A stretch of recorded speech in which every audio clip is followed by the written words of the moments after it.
Hi, everybody. Welcome to Busy Living Sober with those chants. And my guest today, Marsha Stone. Hi, Marsha.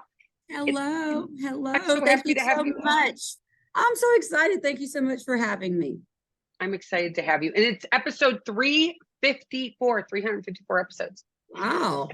And before we get into chatting anymore, I'm going to give a little shout out to SoberLink.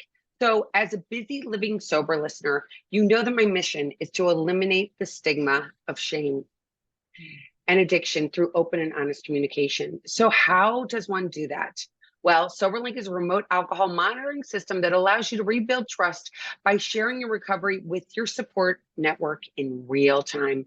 As a monitor client, you'll have 2 to 3 opportunities a day to prove your sobriety to loved ones through a series of scheduled tests. Once you test, your identity is confirmed and your results are sent instantly to everyone in your support network, making it easier to rebuild trust and improve communication over time. To learn more about SoberLink and download the resource guides, tips for keeping busy living sober.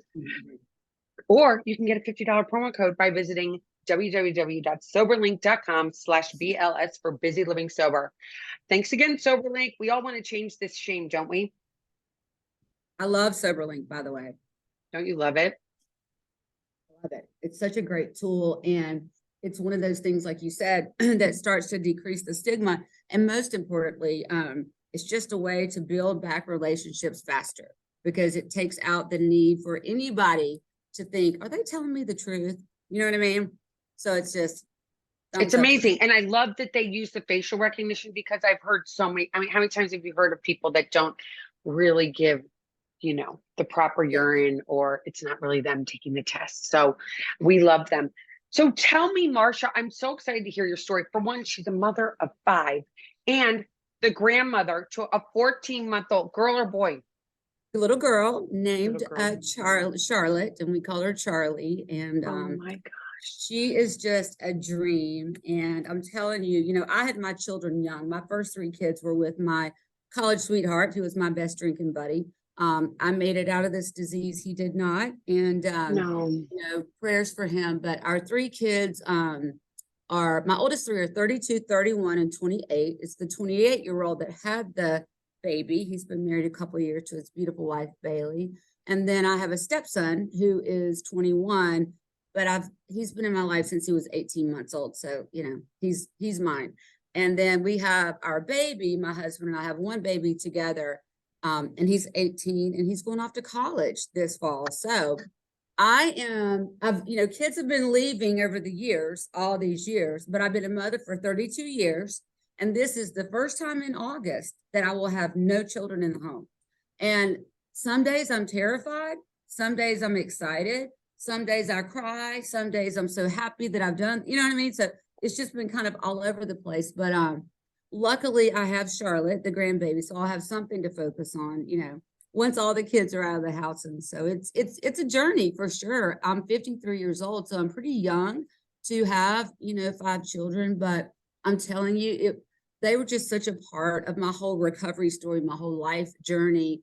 And I wouldn't have done it any other way now, and I was always like the really young mom in the class, like the class parties, I'd show up with like, Daisy Duke cutoffs and, like crop tops and crap like that. You know what I mean? And all the mothers are over there and they're like Lily Pulitzer and, looking down their glasses at me. Listen, that was a part of our journey. So it's been interesting. Oh my gosh. For one, you've talked about so many topics that I love to talk about on Busy Living Sober. One is being a mom, of course, because I have 3 kids and then I have 2 stepkids.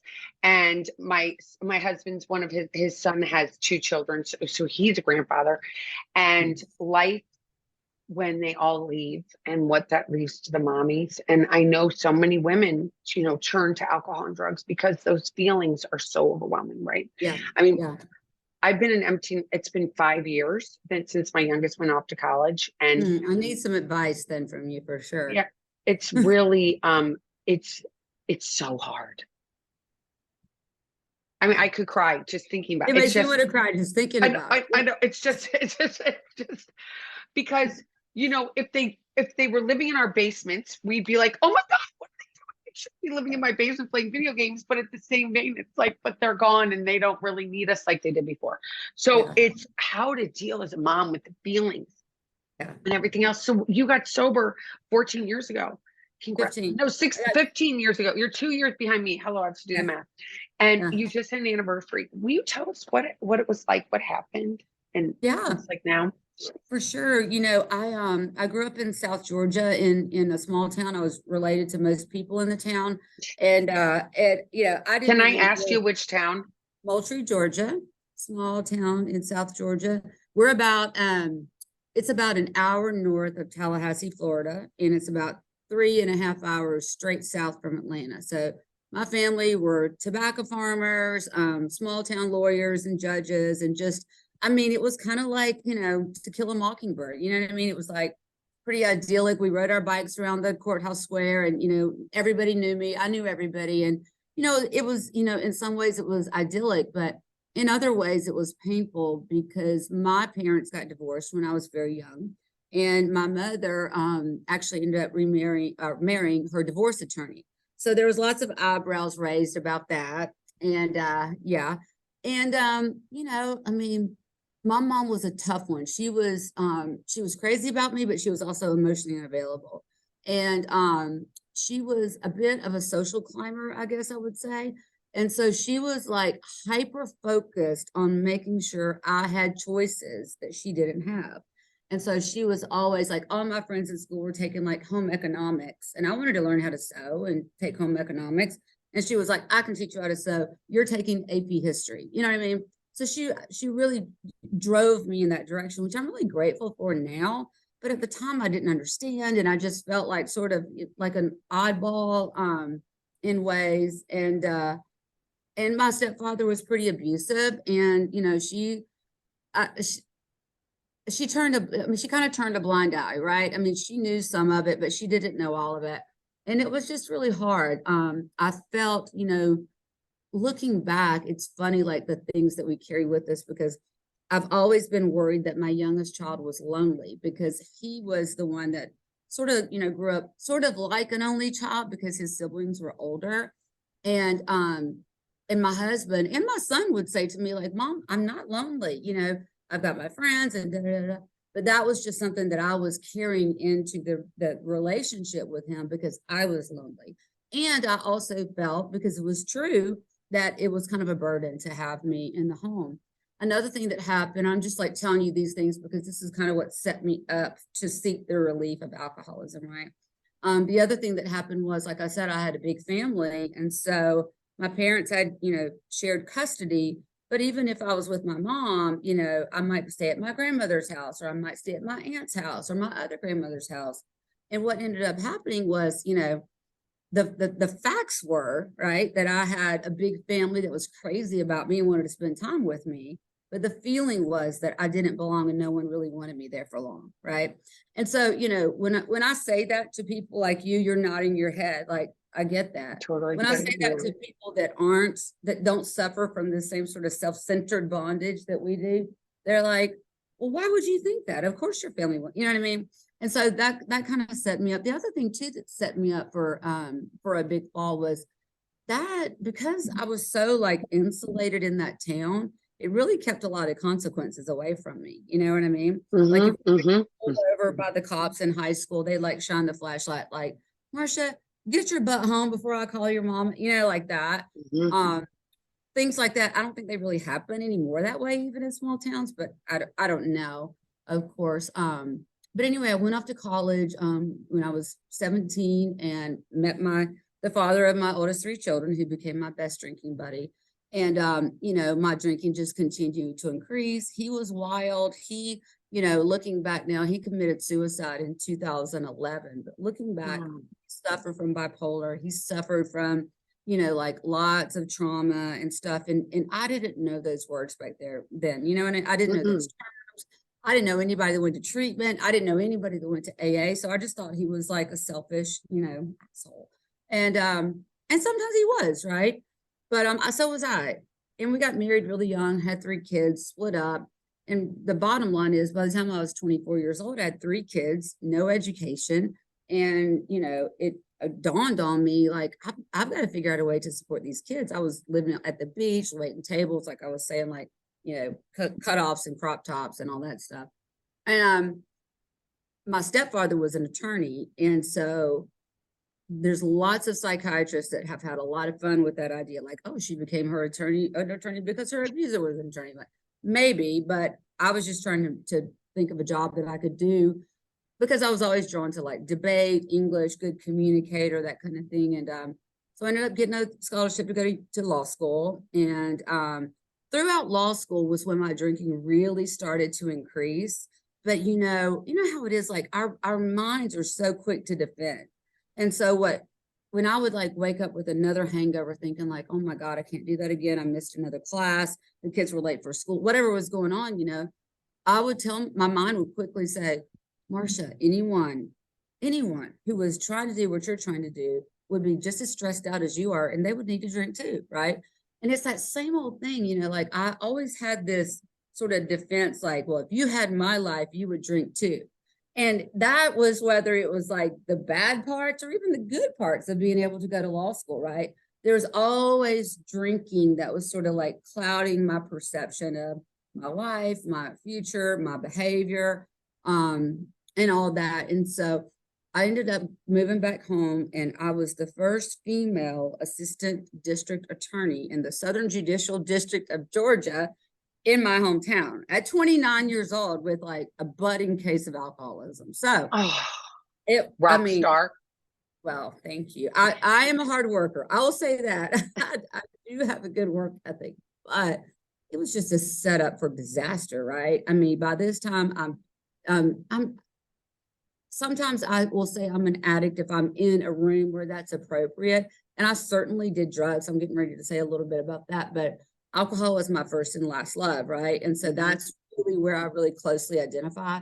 I did cocaine. I would even like take caffeine pills and stuff like that to stay awake longer, right? So I could drink more. That was the main reason, honestly. But by that time, I'm the prosecutor.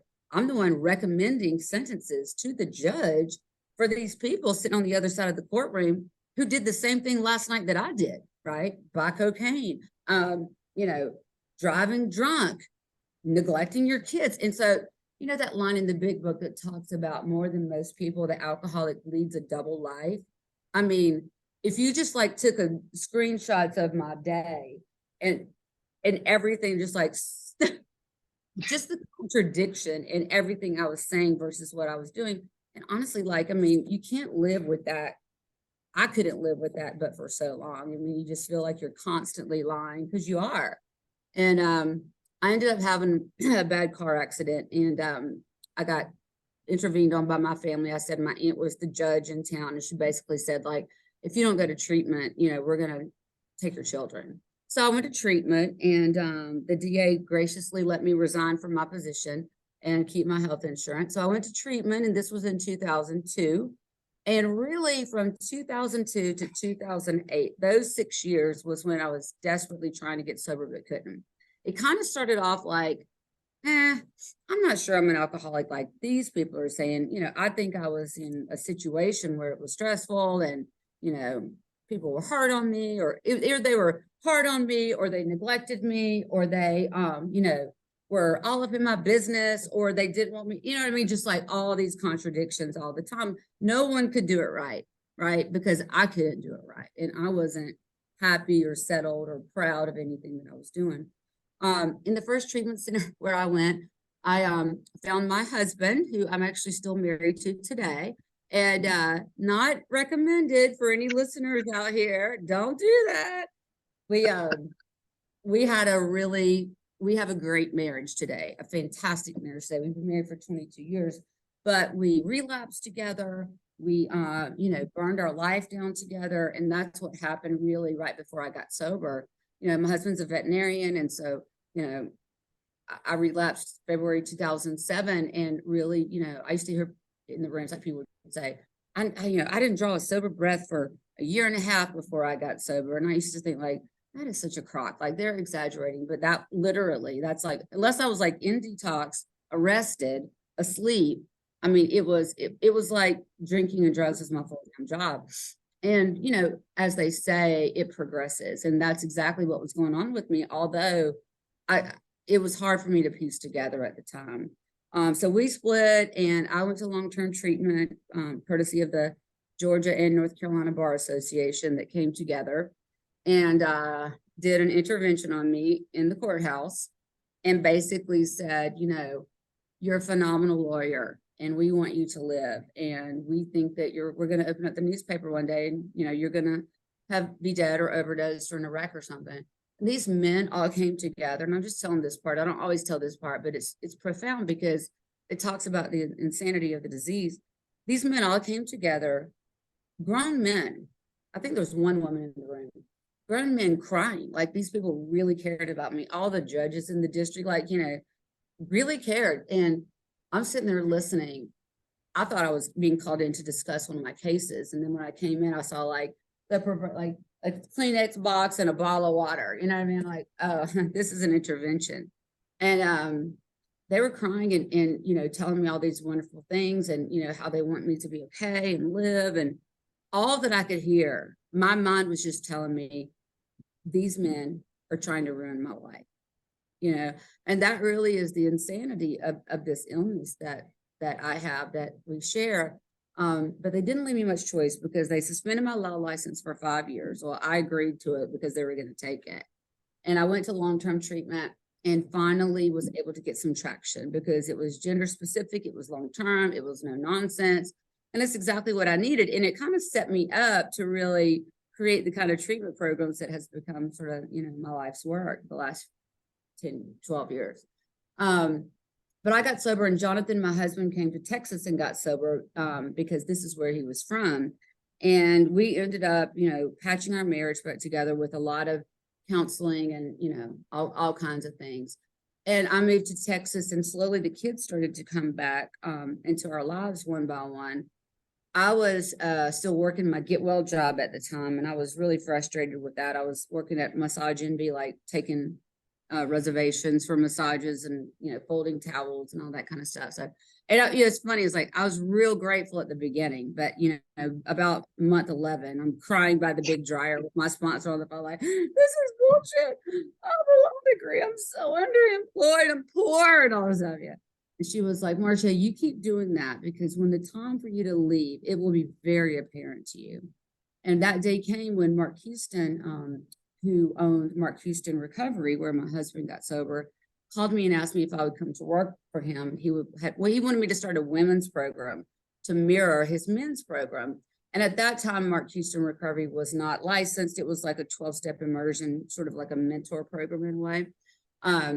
But I went to work for him and I absolutely fell in love with helping people. You know, it was like everything just came into place. Every, you know, abuse in my life, every celebration in my life, every childbirth, everything that I had been through, you know, my relapses, my trying to get sober, the shame of being a mom and all that, it just all gelled in front of me like, this is why, right? This is why I have walked this path, is because I have so much to share with these women.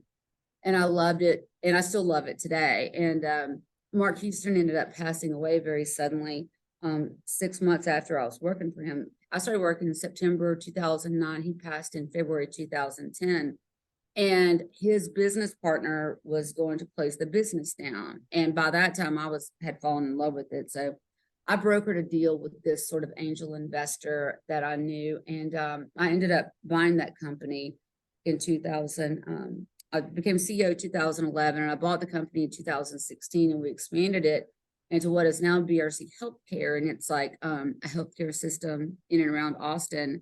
And a few years ago, we sold 80% of that company. And I've been kind of semi-retired since then, doing a little bit of consulting work.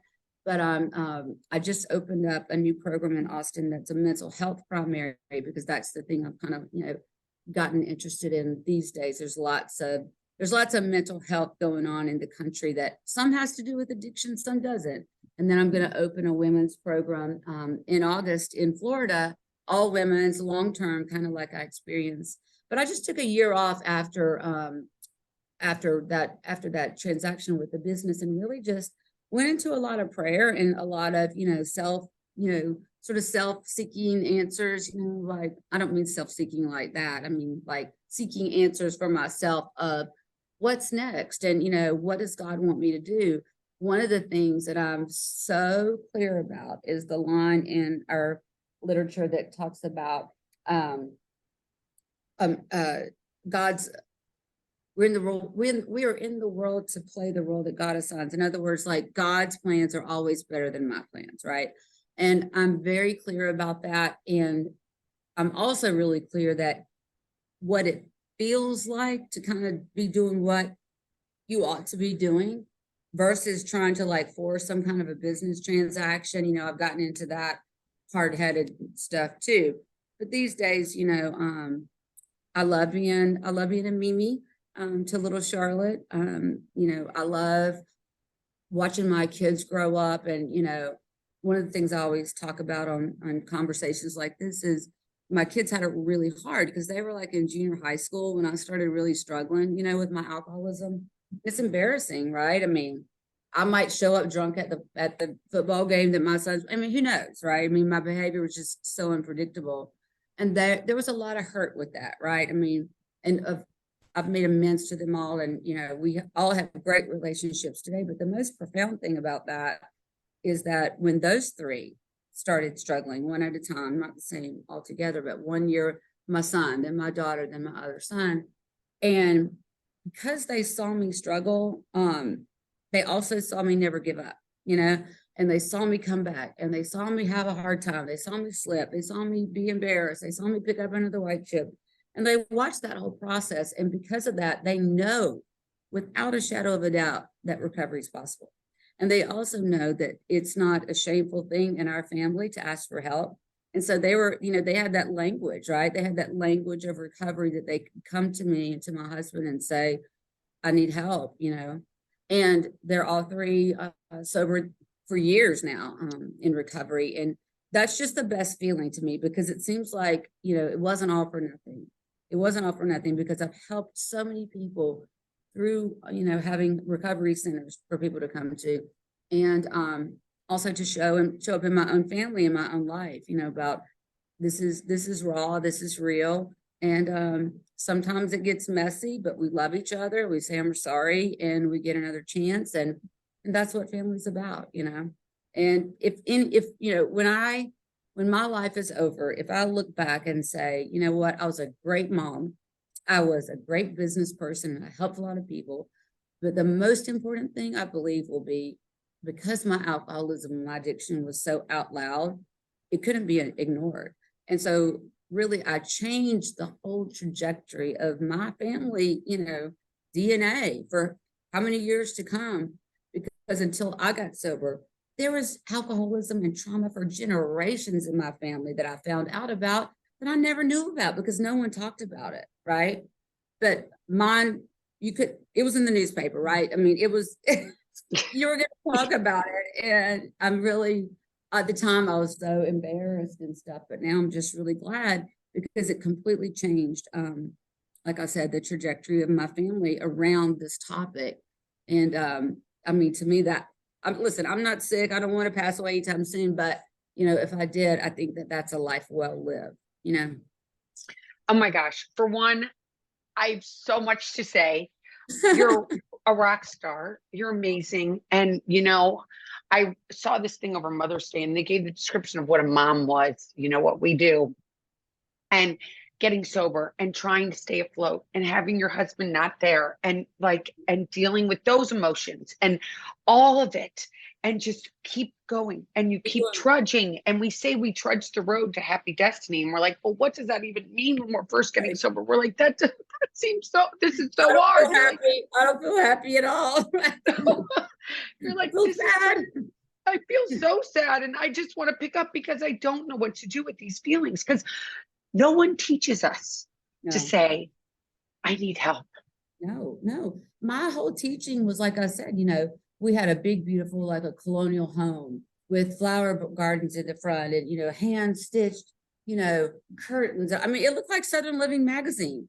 And inside that home, there was just Mhm. none, there was no laughter, there was no joy, and so the whole message growing up was it doesn't matter how you feel or what's really going on, it matters what everybody else thinks. And I completely turned that whole thing around, because that was not true for me. I couldn't take it one more day, and I think that that's really what set me up. Um, Genetics also, of course, but I mean, to have those feelings denied for so long and to be told that you should feel a certain way when you feel the opposite way with good reason, right? I mean, that sort of sets you up for like, I need an anesthetic and I need it, I needed to drink when I was 12. You know what I Right. mean? Exactly. And so many of us are taught that if you do these things, right? So you went to law school, I checked that I got married, check. I have the kids, check. I got Right, the big house, check. And then right. you're sitting there I should going, be oh my God, happy. this, I should Right. be happy, but I'm not. I Mhm. feel so alone. I feel so trapped. Why do I feel like this? What is wrong with me? And God forbid you talk about it to your friends at the cocktail party because all they want to talk about is what jeans they just bought at Neiman's. And you're like, what am Exactly. I doing? Exactly. Exactly. This is a funny story. I got into the junior league, which is like Yeah, I I don't know know. what, I know. junior league. I don't know what they Of call course, my mother was, yes, big junior it. leaguer. Yeah. Yeah, so I moved home. I'm working as the DA. I have like a real job, and nobody else does in the junior leagues. But I got in Right. because my mother was in it, right? And so uh, I was like, they had like the big cotillion where all the Right. newcomers are going to be introduced and all this. Well, I was there. I mean, I have a beautiful gown up, like with my cocaine, like in here. And I go into the bathroom and I'm like snorting a line of cocaine. And the president of the junior league comes in and I was like, "Hi." I got kicked out of the junior league. Like that's the end of that story, right? They don't appreciate that behavior, but sorry. But it is, but it's part of our lives and it's part of our society. And nobody wants to talk about it, but everybody's reaching for something. Have it be cocaine, have it be uppers, have it be That's downers. what I'm saying. They were all like taking the Adderall and Xanax, like, at least I can complete a sentence. What are you doing? Exactly. But Exactly. it's And so, prescribed by a doctor, right? And so that's the thing too, right? There's so much addiction going on, but there's like different ways of looking at it, or there in that scene there was. so right now, I'm glad you brought that up because I've been really everything that you said about recovery and how you ended up going to a single sex, that's what worked for you. Mhm. And I actually just wrote a letter to the governor of Florida. And I just, because Florida's a big place for people to come for treatment. Are It's a you in 50, Florida? I'm in Delray. That's my the program that we're opening is in Florida. It's in Pensacola. Okay. I was just But there. I was just in Pensacola. I know exactly. Yeah. On the panhandle. yeah, yeah, So yeah. I was driving my son. Actually, I did a road trip from Florida to New Mexico because my youngest is doing an internship there and he needed a car and he needed somebody to drive with him. So I said, "You're gonna let me be in the car with you for 4 days? Sign me up. I don't." All But right.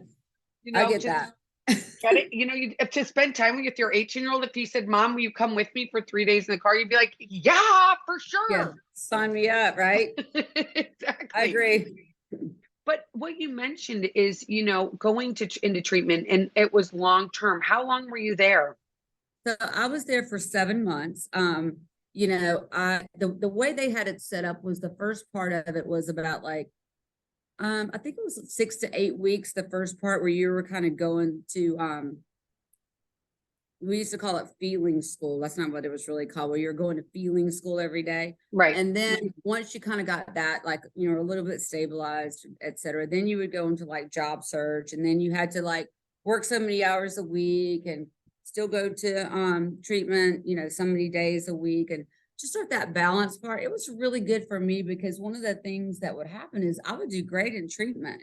But then when I came home and I had to like go back to work and being a mom, like I just couldn't balance it all. And I remember thinking one day, one of the treatments I went to, they made me go to like an IOP afterwards. And I've got like little kids running around. So I'm like working as a lawyer all day long, get done with that, rush home, like heat up a pizza in the oven, give it to these kids. I'm back out the door. My daughter's babysitting her younger brothers. Then I got to drive 45 minutes to an IOP. It's crazy. You can't, I mean, that's like a setup for failure. It's like the analogy for me is like when moms get like like when moms in Texas get charged with, like, you know, drinking and driving, and they have kids and they're on the welfare system. They create this laundry list of appointments that you have to do. These people don't have cars. I felt like those people, right? I mean, you're just trying to like check every box so that you don't get in trouble anymore. Meanwhile, it's a setup for needing to change the way you feel. So there's I've got lots of thoughts about all that kind of stuff. And I've done a lot of, you know, speaking to legislatures and stuff like that. But at the time, it was the first time when I went to this one, the last one I went to, it was the first time that I had really surrendered. But here's why I surrendered. My law license was suspended. CPS was involved. My mom had my kids for a year, or either they were going to go to like foster care or whatever, because I kept I kept breaking deals, meaning like the bar association, I'd signed this contract and I'm going to do this, and you know, and this is going to happen. And I meant to do it, right? I mean, I could have passed a lie detector test, but I did not have the power inside myself to pull it off, right? And so that's what ended up working was all these consequences. It sounds weird, but like all the consequences had removed the things that I cared about the most that were actually barriers to my recovery, like my children, like my career, like my marriage. And that sounds strange when you say that to people. But yes, I did have a fire under me to get sober because of those consequences. But the real gas that got me to sobriety was the time that those consequences had provided in sort of a weird negative way. You understand? You see what I'm saying? I totally know what you're saying, because if right now, if you go into treatment, right, you might get 14 days, you might get 28 days, and your repercussions were really nothing, right? It was like, okay, my kids are going to go to my mother-in-law's or my mother's, and then, okay, I'll go do this for 14 days. But then I come back out and every problem I just left is still there. The bills are piling up even higher than they were before. My family's even more pissed off at me than they were before. How could you do this? This is terrible. And then the repercussions with the family and socially and what you are in the community, it all piles up. And it's like, and everybody's talking about you and all that. And they're like, no one's talking about you. Yes, they are.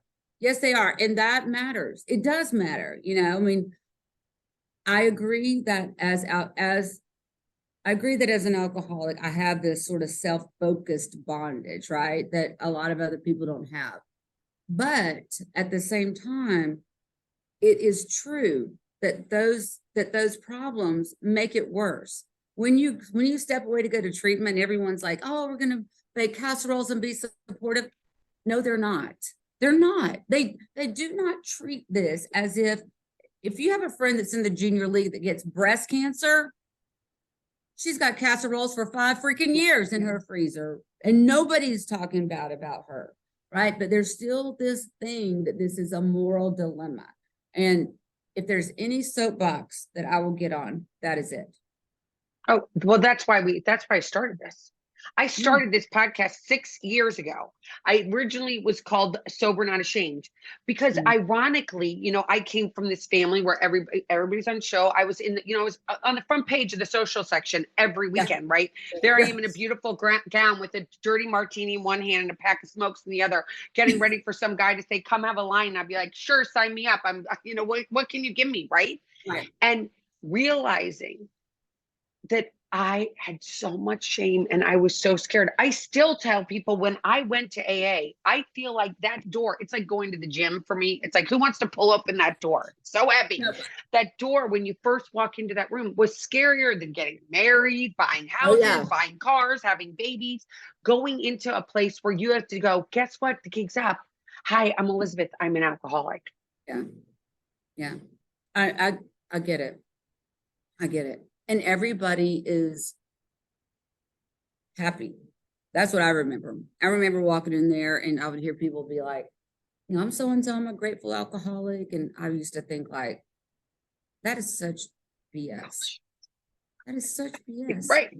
How are you grateful? Like, this is the worst thing that's ever happened to me. I'm in a basement on a Wednesday afternoon. Everybody's smoking, you know what I mean? And so I feel much differently now. And I will say, I'm a grateful alcoholic. You know, I really, really am. But that didn't happen immediately for me. It didn't. No, I think at least for me, that first year was literally figuring out who I was. I was like, I don't even know what my favorite color. I thought my favorite color was green. It's orange, right? Like I've never even given myself, because I'd always been what everybody, because you were supposed to be what everybody else wanted you to be. So you'd go to the cocktail party, you had to wear this Mhm. outfit and be proper there. And then you have to go to this one. Oh, they're a little bit crazier over at this one, right? But I never knew, who am I? What makes me tick? Yeah. Yeah. So Well, if that part of somebody the country where you're in it, there's a big recovery scene down there, right? Oh, there is. I just moved here. I just moved here in September. I Mm. raised my kids outside of Philadelphia. Oh, So okay. I got sober in Philadelphia. Okay. I'm originally from St. Louis, Missouri, born in Colorado Springs. I mean, I went to college in Washington, D.C. So I've Wow. been around the block and I have friends all over the place. And but doing this has been the most important thing I've done. You know, it's doing this, it's busy living sober and getting out there.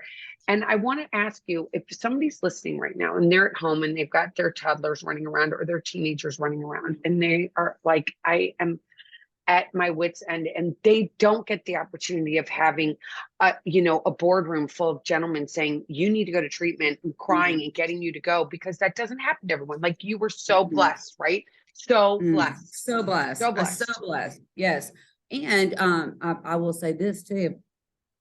Um, I ran through a lot of money when I was, the last 6 months, it was pretty bad. And I didn't have the money to go to treatment. And so the bar association actually came together and paid for my first like year of treatment. Now I paid that back, through amends and stuff like that. But one of the things that has been really important to me that I work on a lot is creating opportunities for people to go to treatment that where finances are not the main consideration. And that is a hard thing. I was on the board of there's a program called the Mark Houston Scholarship Foundation. When Mark Houston passed away, we ended up starting that when he passed away in 2011. And, over the years, we've given away a lot of money for people to go to treatment. So I will say this, if someone's listening and they are having a hard time and they feel like they don't have the resources, that they feel like they don't have the time, reach out, pick up that phone. I have a website, marshastone.com. If you can't get anybody else to answer the phone, you call me. We'll talk about it. I know people all over the country, and there's a really high chance that there is some resource for you, but it's hard to know what that is unless you're kind of like in the know. And this just kind of happens to be my life. This is what I do all day. I was actually running a little late walking in here because I was on the phone with someone trying to get somebody else in treatment. And I was like, shit, I gotta go. I gotta get on this podcast. But like nothing makes me happier than being able to help people and point them toward resources and stuff like that, because it's daunting. It was for me, especially if you have children and you don't have a lot of family support. But I mean, there's even sober living homes here in Austin, Texas, where you can take your kids with you. So there's lots of different options these days. Really more options than what were available when I went to treatment or when you went to Yes. treatment, for sure, for For sure. sure. I mean, I didn't even go to treatment because no one would take my kids. I Well, literally went to a church basement. I did have a family members that were sober. So they said, oh, go to this meeting, talk to this yeah, person, ask her to be your that's good. sponsor, which was great, you know. Yeah, But there are so many people today, especially given our society and where we are and what was right is now wrong. What was wrong is yeah. now right. It's like 2 + 2 is not equaling 4. I Nobody know, has I enough know. money to even feed their kids. It's just crazy, crazy, crazy. It's true. It's true. But you made a good point, because if you're familiar with the city, usually you can point a newcomer to the meetings that kind of like wrap up the newcomer. And there's, Mhm. there's different types of meetings. In Austin, there's like, big book thumper meetings, there's the fellowship meeting, there's the clubhouse meeting, but it does kind of help if you know how to help someone navigate. And if I don't know someone in a city, I know someone that knows someone, so I just want people to realize like there really is help. There really is help. And you really do have an opportunity to live a life beyond your wildest dreams, And it sounds like so cliche to say something like that, but I've said to so many women over the years, like, listen, I looked just like you. I was broken. I had, I had no faith that I could get sober. In fact, I had all this evidence of how I couldn't get sober, right? But it is possible. It is possible. All you really have to do is hook on to one person that knows how, that you can trust, and just follow them along and just kind of swim with the fishes, because what's going to happen is, before you know it, you're going to laugh again. And you forgot what it feels like to laugh, right? And you're going to be, able to go to any restaurant that you want to, even if they don't serve alcohol. You know what I mean? Like, I remember, like, this is such a terrible thing to say, but I remember, like, after church, all my friends would like want to go out to eat or whatever. And they all want to go to Shoney's because they have a buffet. Well, Shoney's doesn't serve alcohol, right? So this is a problem for me. And so I'm like, packing airplane bottles of vodka, in my purse so I can go to the bathroom at the Shoney's and, take my tomato juice with me to the back. Like, hello, is that not obvious? I mean, I thought I was like slick. But my point is, like, you can laugh at those things that you've done, and you really can, and you can find people who've walked the same journey. And it really is possible, and recovery really is amazing. And you can put your life back together in a way that way better than it ever was before. And I mean, that's my honest life story. And I did some pretty, I'm proud of, like, going to school and stuff like that. Like, I did some pretty amazing things, but the most amazing thing I ever did was to surrender. I love that. I have one more question after this, because I do love Zoom, by the way. I want to throw something out there for Zoom for the people who live in rural areas and can't get to a meeting. Zoom meetings are amazing. And if you're too scared to say hi, you can sit there with your screen blacked out and you don't even have to have your name. So that's a huge shout out. And I want to end with this. When you just talked about going to church, because I'm a big believer in because I believe that getting sober is a real spiritual thing. It's not as much, it has nothing to do with money. It has nothing to do with prestige. Absolutely. It has nothing to do with any of those things. It's spiritual. Where did you find your spirituality, and is there one thing you could say to people that might help them that maybe don't believe right now, but could believe? For sure. I grew up in South Georgia. We all went to church. It was just what you did. I mean, I went to the Episcopal church. My friend went to the Methodist church. So sometimes I went to the Methodist church. Sometimes it was just like part of the fabric of life in the Deep South, the Bible Belt. But for me, here was the disconnect. I believed in God my whole life, but I did not believe that God was interested in the minutia of my life. I felt like God gave me a brain to use. God's probably disappointed that I keep deciding to drink again, right? But he doesn't really care. I thought God was interested in, like, famines and, like, nuclear war and whatever, like, big deals, right? Well, when I was in my last treatment center for about 20 days, I decided, like, I was ready to go. That was about, like, I couldn't take it one more day sober without a solution. And my friend who lived next door to me, she's still my friend today, as a matter of fact, she works for me. I told her, I was like, Shannon, I'm leaving. Like, I'm leaving. I've got $50 and I'm leaving, and I don't know where I'm going, but I got to get the F out of here. And she was like, well, it's dark outside, and, why don't you just go back to your room and pray about it? And I was like, pray about what? She goes, just like, talk to God and say, like, I want to leave, but I think that might be a bad idea. And so I went back to my room, and this was the first time I had ever talked to God in an extremely personal way. Before, I knew all the prayers, I knew all the kneeling, the getting up, and also with you, like, I knew all that stuff, but I was just so broken by that point, and I remember I just got down on my hands and knees in that shag carpet, and I was bawling. And I was like, God, I don't know what to do. I don't even know if you're listening. Like, I don't even know any of this stuff, but I can't do this on my own. I can't do this on my own, not one more day. And that was like the end of the prayer. And I got in bed and went to sleep. And the next day, I put on my backpack and I walked down to the director's office of where I was going to treatment. And I went in her office and I told her what happened. And I said, I was just crying and I felt like chills all over my body. And then I just went to bed. And her name was Kendall. I was like, Kendall, so here's what's going to happen. I was like, I'm going to stay here till you tell me to leave. I'm going to do everything you tell me to do. I'm going to do every assignment. I'm going to be on time for every group. I'm going to be the best. And I'm going to stay here until the minute you tell me I'm well.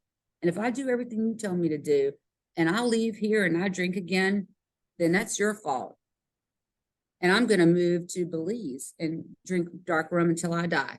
And she goes, I'll take that deal. And that was the moment. Like, that was the moment that I started to take direction. And that is where my spirituality started. Because Kendall and her acceptance of me turned into me trusting her, turned into me trusting the program, turned into me trusting my sponsor. And over the course of taking 12 steps, I was able to clear enough of the blockage that kept me from that personal relationship with God that I believe these days God wanted all along. It's just I didn't know how to receive that, and I didn't know what to do with that. So it's kind of like I don't want to say a back way into spirituality, but in a way it was, because I cried out, I reached out, and then I made a decision to follow direction. And lots of times I say to groups when I'm helping people that are in early recovery, I'm like, listen, when you boil recovery all the way down, this is what it is. Are you willing to take direction that you may or may not agree with, that doesn't come from your own mind? And if the answer is yes, I'm desperate enough to do that, you've got a real good chance of staying sober. And if the answer is, I think I got one more trick up my sleeve, I'll see you around. That's my experience, and that's how I connected my belief in God with an experience with God. And these days, me and God talk all day long. I don't, you know what I mean? It's just like, it's sort of like a working part of the mind. And it's wild to me that it's sad in a way, that I ever believed that God was only interested in big things. When the truth is, God is very, very, very, very interested in the little things, because that to me is what has created this amazing relationship I have now with power, with spirituality. And honestly, I think it's the thing that allows me to talk about it so freely. A lot of people say, like, I cannot believe you get on the internet or the courthouse or, I go all over the place, talking about I'm an alcoholic. I've even gone back and spoken to the bar associations before, and that's a lot of fun because they saved me, and I said, listen, I have no shame. I have no shame about the things that happened to me. I have some regret, I'll be honest, when it comes to my kids, but as I've said, that all turned out for good, right? And so, once the shame is gone, once you understand this illness is about lack of power, then I talk about the power of spirituality a lot. And honestly, it's the most important thing in my life these days, and I just feel really lucky and really blessed. That's the truth. Well, Marsha, thank you so much for taking time out of your busy life for coming on today. And for everybody that's listening, I'm going to have all of Marsha's information in the description, and you can reach out to her and just know that you are not alone. Never. You're out there. You are never alone. We are there. If you need help, please reach out. Thanks again, Marsha. And I really appreciate it. Mwah. Thanks for having me. I have to meet you in person one day. I'll be down in Florida in a few weeks. I'll give you a call. Give me a call. All right. I would love it. Please do. All right. Okay. Until next time, everybody, keep getting busy, living sober. Bye-bye, everybody. Thanks so much, Marsha. Take care. Bye-bye.